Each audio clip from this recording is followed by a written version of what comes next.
I didn't know what to expect tonight, and this is a lovely, intimate gathering of some folks. I put down some thoughts of why I think it's important we have better conversations as a part of our political process, and wanted to share those with you. And I didn't know what my audience was, so this is nice. It's a nice little group of folks. As Isabel said, I'm a minister at St. Andrews in Guelph, and when the municipal election was about to happen, I had this idea that one way we could engage conversations in our community was by our church hosting a couple of forums for the municipal election, and I was intentional around that it would be a forum and not a debate. And I had this thought that we could gather the candidates in, and where St. Andrews is situated physically in our community is we're essentially right across the street from one ward, and we're in another ward. So I thought, well, for the people across the street and for the people that live in our ward, let's host two of them. It was quite a little adventure. I didn't know what to expect, and I didn't know what was going to happen as a part of this process. The one ground rule that I wanted to create was that, partly because of the size of the number of candidates we had, was we don't have a lot of time for back and forth and any sort of debating or arguing. Tell us about yourself. Tell us who you are, what you're passionate about, and essentially what you want to do as the counselor for this ward. And that experience was fascinating for a couple of reasons. One thing about it was I had that idea, and then a friend of mine said to me, "Have you heard about the Better Ballot Campaign?" And I said, "No, what's that about?" And then I went out to the launch and discovered, oh, there's actually a group in Guelph organizing around this very conversation. How do we have better conversations, more civil conversations, and sort of level the playing field in a way. And so it was great. They were able to come and join us as a part of the forums. I didn't realize they'd be on Rogers TV. That was another boon. I thought that was kind of fascinating. And it was an interesting engagement with the candidates. Teresa took a lot of my thunder, because many of the things I was going to say related to at least how the Better Ballot experienced this process. My experience with the forums that we hosted was very similar. What I found was, even with pretty clearly stated by invitation and also when present, clear understanding of what the rules of engagement are, some people still found it to be restrictive. Some people found it to be not helpful, or in some way being controlled, not able to say what they want when they want to. And what I found interesting about it was, even when we said to people that this isn't your opportunity to disparage another person, this isn't your opportunity to disagree or just diss other people, some people just could not help themselves. And I think that's just a part of who we are as people, and maybe how we've been trained to do politics since the day it was created in Greece or something. It's just, that's what we think politics is. Somehow diminishing the other so that I can look better, and then you'll vote for me. And I think we've taken some learnings from the South that I don't think are all the best ways of doing politics. And so I'd love to see the possibility of people talking about who they are, what they believe in, what they're passionate about, and the issues themselves, talking about the issues and engaging people in those kind of conversations. And not in the forum that I hosted, but certainly in other venues, talking and listening to each other in a mutually meaningful, positive kind of way to learn why this person might think the way they think. And it could be a totally opposite opinion of yours, but at least spending the time and being willing to listen to the other so you can learn from them, and then hopefully and encouraging them to listen to you and offer space for you to share your concerns.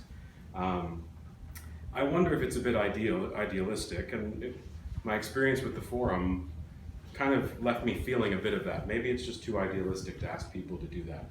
Because as humans, I think we love to compare. And part of politics has become this idea of comparison. So we put two leaders or 2 or 4 or 6 candidates up, and we say, well, how am I different from that? The problem with that is we don't stick to issues, we stick to people, like personalities, or how they look, or all those different things in that kind of idea. And the other thing I learned as a part of this is, and I've learned this in other parts of my world over the past couple of years, it's amazing how when someone invites one to civility, or invites one to say, you can speak this way positively, but I'm going to ask you not to speak negatively, how human beings resist that with a passion and are reactive to that. Because they feel that somehow they're being manipulated, controlled, that there's some kind of agenda going on. I was part of facilitating a conversation with a group of people recently where I said you can only speak positively about a situation. And afterwards I had people coming to me saying somehow I had not allowed their voices to be heard. And I said, well, did you not have anything positive to say? And they didn't. They wanted, and they felt that the decision would have been different if they were able to express more of the negative views, that somehow that would convince others to make a different decision. And again, I wonder if in politics that's what we're thinking. We think if we share enough negative about the other, that somehow, and maybe the electorate does do this, if you share enough negative about the other, then that's going to convince me to vote for you or you or you. And maybe that speaks to the electorate itself, us. Maybe we need to, in this process of doing elections and politicking, maybe we need to become more aware of what the issues are.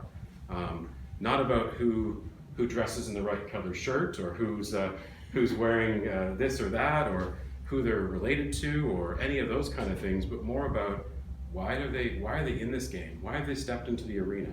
What are they passionate about? What do they want to do? And then how do they treat people? They say in dating relationships, you should watch how the person that you're dating at the time deals with everybody around them. How do they treat the server? How do they engage the people that you're out with? That's a good learning as to who they are as a person. And maybe in politics, that's what we should be watching for as well. So I do love the Better Ballot Campaign for what it at least is aspiring to. I would love to see all candidates sign on to something like this, and all voters to sign on to something like this. Because we have these little devices, and man, is it easy to go down a road. Even for myself, during the forum and after the forum, there were some words printed in the media by some people that I wanted to react to.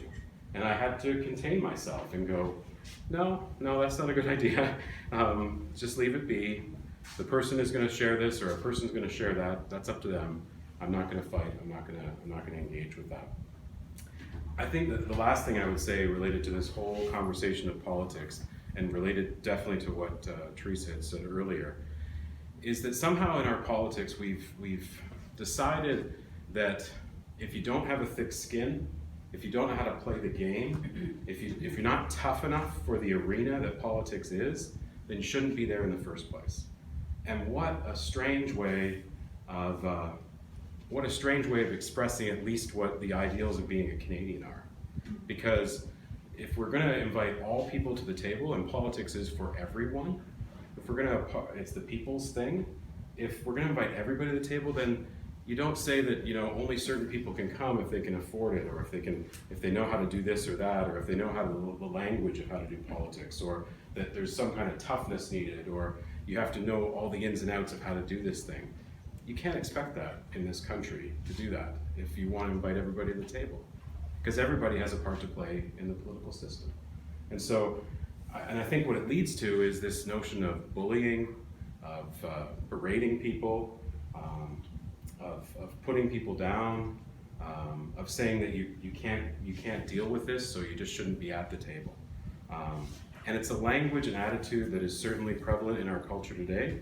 It's a language and attitude of, in some cases, and I'm very much aware of who I am, it's the language of privilege, it's the language of patriarchy in some cases, it's the language of elitism that says that not everybody is actually welcome at this table.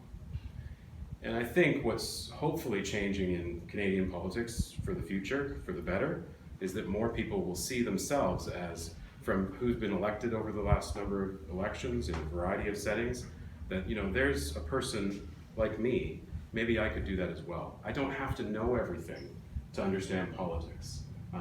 Many of the best politicians have been the people who walked in with ideals, but didn't know the first thing about Robert's rules, or how you do debating, or all that kind of stuff, and didn't know what all these different things that they were given thousands of pages to read. Some of those people have done some amazing things because they've known how to talk to people, build relationships, find the people that they need to work with in a community and make change for the better. And so, I guess that what I would say to wrap up is, I hope, and one of my ideals, I guess related to something that I've hung out with my whole life long, the golden rule that exists in a variety of different faith communities. It's not just exclusively the Christian community. You treat others as you would want to be treated. That's part of just being human. It should be that way. And so if we can somehow get there in our political system, as well as in just our daily living and on the social media, that would be wonderful. And that's all I have to share with you today. Appreciate your time.